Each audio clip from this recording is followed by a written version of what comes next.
The pre-release weekend events for Uprising are finally here, man, and I can't wait. They're happening this Friday, Saturday, and Sunday, and I'm just really looking forward to getting the cards of Uprising and just opening the booster packs for the first time ever and just sniffing the cards and really just embracing the set, man. Because I think you're on the same page as me, man. We've seen Uprising, and if you didn't go to any of the events out there for the world premieres, you're just itching to open those packs and just just really embrace the new set. Because dude, these cards look amazing. It's gonna be a great set.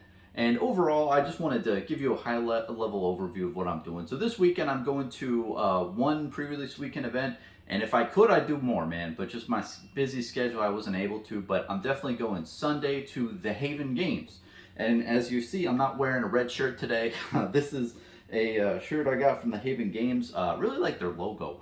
But they're a really great store in the Central Florida area.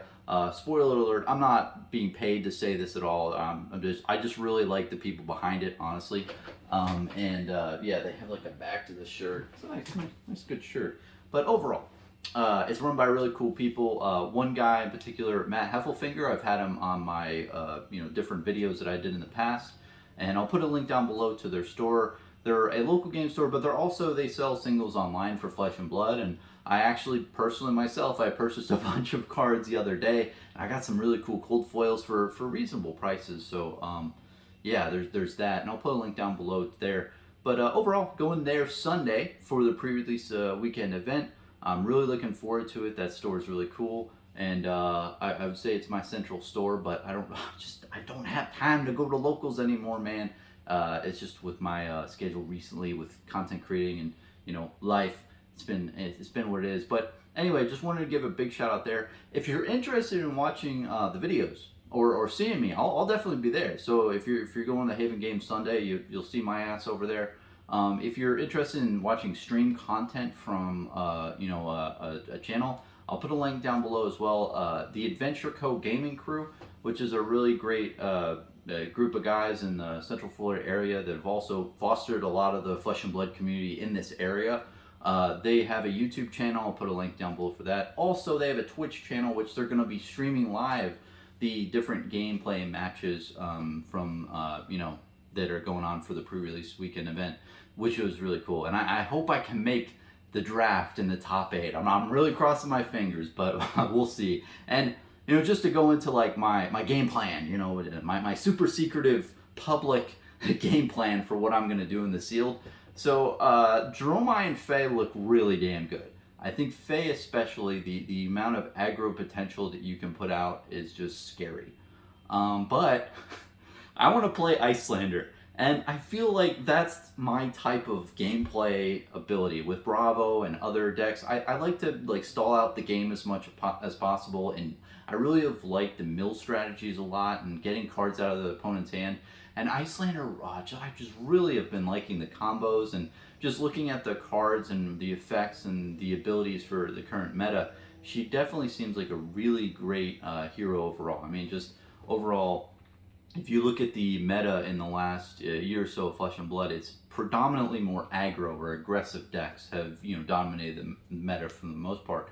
And Icelander is really positioned in a place where she can really stall out her opponents and really putting all those Frostbolt tokens on the opponent's side of the field. That can really be detrimental if you have literally 4 reds in hand and you have 4 Frostbite tokens. you don't have a turn, dude. Like you're done. So I think that the decks that can be made with Icelander are very interesting to that, and you're going to definitely see, in my opinion, aggro decks focus more mid-range. So they're going to have a lot of blue and yellow cards in their decks that they might sideboard out once they're against a hero that's not Icelander. But then when they are against Icelander, they'll put the blues and yellows back in, if you know what I mean. So I definitely think we're going to see the shift in the meta in that sense.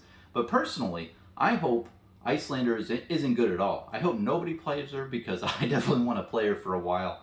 That's my current thoughts, but I always want to do one thing and then I play the deck and I'm like, yeah, I don't know if I had fun. So it'll be really cool to actually pilot the deck and to see how it is in action versus just me theory crafting and building a deck. But it's all good and fun, man. it's just been really great to look at all the cards and their abilities and stuff. Like, one thing I'm really interested in is the Ice Affliction that she has is like nuts. Like, you're putting this Ice Affliction on your opponent, and I've seen like different theory crafting ideas. If you put like 3 Ice Afflictions on your opponent, and then you do something where you just have that big turn with, there's this one card that she has where you can put like 5 Frostbites on an opponent, right? And if you can do that and Ice Fuse that, while also what you do is you have a bunch of the Amulets of Ice, and then there's one other card that makes it so your opponent has to discard. If you can get them to discard their full hand and put all the Frostbite tokens on, like 5, and then you have 3 Ice Afflictions as well on your opponent, that's like 15 damage, which is insane. And like your opponent has no hand. So I think there's a lot of things to be said for Icelander. She just has to make it out to the mid to late game. If she gets just really wrecked early on, I could definitely see that it's just not it's not gonna be a very consistent deck if it just gets beat in like 3 turns, or if your opponent could just do like some insane amount of damage in 3 turns, it just puts her out of the game. But overall, man, it just looks like a great amount of cards in this new set. And, comparative to any other new set of Flesh and Blood that's come out, I think I'm most excited for these new heroes. They look the most fun, I will say. Like Icelander, I love the concept where there's so much value with putting a card in Arsenal that's blue and just giving your opponent Frostbite, like free Frostbite every turn. That sounds cool. And you can play it as an instant, so they might not be expecting it. And a lot of the cards and interactions will look good. Fae looks really fun. It's just a really red deck wins, I think, is the verbiage I've been hearing out there, which is extremely true. It's just all these red cards that you're attacking with. And then Dromai seems like very red heavy, but also it's just a different play style. It's very control, which is odd. It's like a red control deck, which is interesting. And it's like building up your board state for a while to slowly overwhelm your opponent, which is cool. So, all in all, this set looks amazing. And the whole, being a Flesh and Blood 2.0 environment, I'll go into the collectability side. It's going to be very interesting how these cards mature in age, because having this effect where cold foils are special is good. And I like that they're trying to make it so, when you do pull a cold foil, it's something. Because in, previous sets like Everfest and others, it just seems like you're guaranteed a cold foil in every box. And I don't think we're going to feel that way in this new set. When you do pull a cold foil, no matter what it is, a common or rare, you're going to be like, oh wow, a cold foil, this is great, this is a premium card.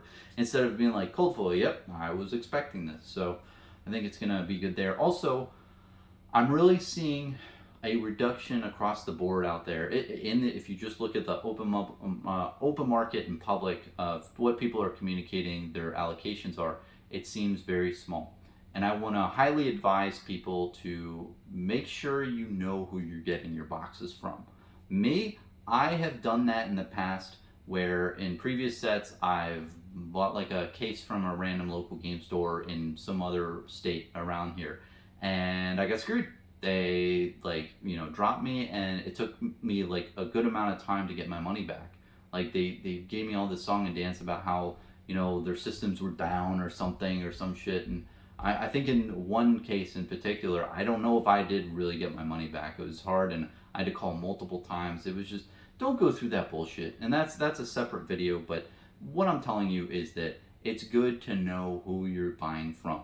Don't worry about saving $5 a box. Like, that extra $5 to make it so even if you pay $5 or $10 more on a box, but the source that you're getting it from, that's important. And I'm not saying like, I'm even saying, hey, CFB goes into this too. Like, yeah, like, do I like them as a company and everything? That we've all had those conversations, not as much, but they do deliver on demand, and they give you what you order. And same with Jason from Deck Edge is my preferred person. Like, he's a really great guy.